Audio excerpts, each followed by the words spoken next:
Hello, and welcome to another episode of the Ironclad Report. Probably the last episode that I will be uploading on YouTube, and I'll explain that either at the end of this video or in a separate video. But this is going to be the last episode of the Ironclad Report that is based on an artist that is going to be uploaded on this channel. So I just feel like YouTube isn't a very good platform to be uploading for independent creators anymore. So that's why I want to try another platform to see how the show is taken and received. So we'll try that. So we'll get into this episode. If you don't know how this show works by now, we take a look at a musical artist or a band, or we focus on a certain person and then we talk about the bands that they were in. So this last few episodes we've been discussing Frank Iero's band. So we talked about Frank Iero and the Future Violence, and then I think the last episode we talked about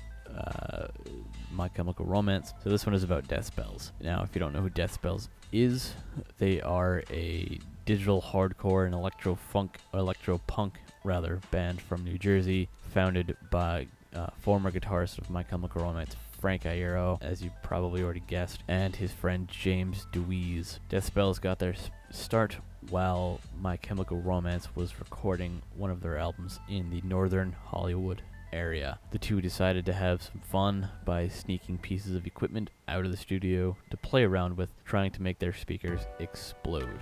They were aiming to get as dark as they could without being evicted from the apartment that they had been sharing during the time that My Chemical Romance was recording. When My Chemical Romance broke up in 2013, that's when Frank Iero and DeWeese got the idea to take Death Spells on the road.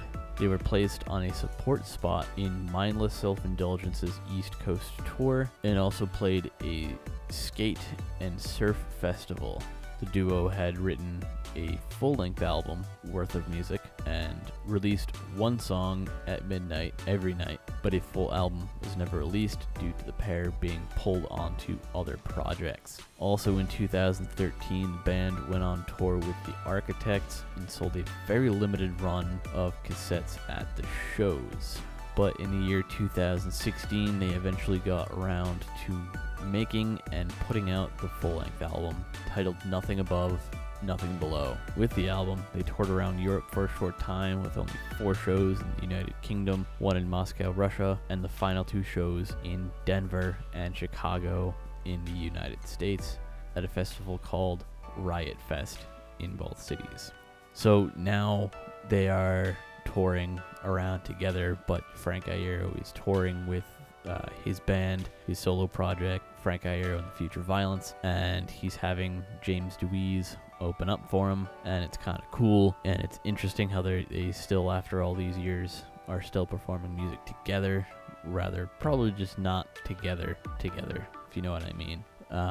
And I really hope they continue on for a few more years producing music, because it's really awesome to hear what kind of stuff that they can create together as a duo. And, you know, their musical style might be a little off for some people, but I sort of like it. I like music that's sort of off the path and sort of out of left field in a way, you know? Like James DeWeese has a song called Chicken, and it's just chicken repeated for the whole song to a beat, and it's a hilarious song. It's an amazing song that I don't think anyone else could have pulled off aside from James DeWeese, and it's amazing. If you've never heard of Death Spells, and the stories that they tell on tour, especially from James DeWeese's point of view, are so hilarious and so funny, and you can really tell that Iero and DeWeese have a very good chemistry together. Frank Iero is sort of a weird guy anyways, so I feel like he would be full of energy creatively, and physically he'd be full of energy.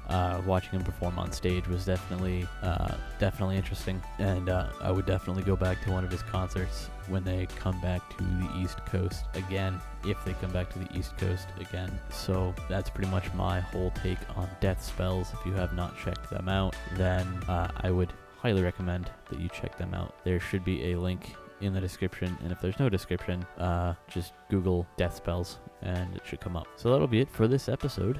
I hope you guys certainly enjoyed it.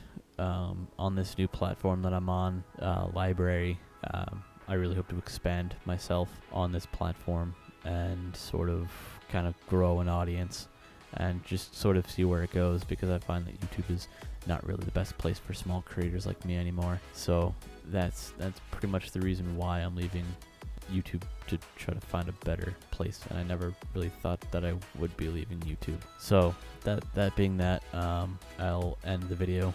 So I'll see you guys hopefully in the future on Library. Thanks.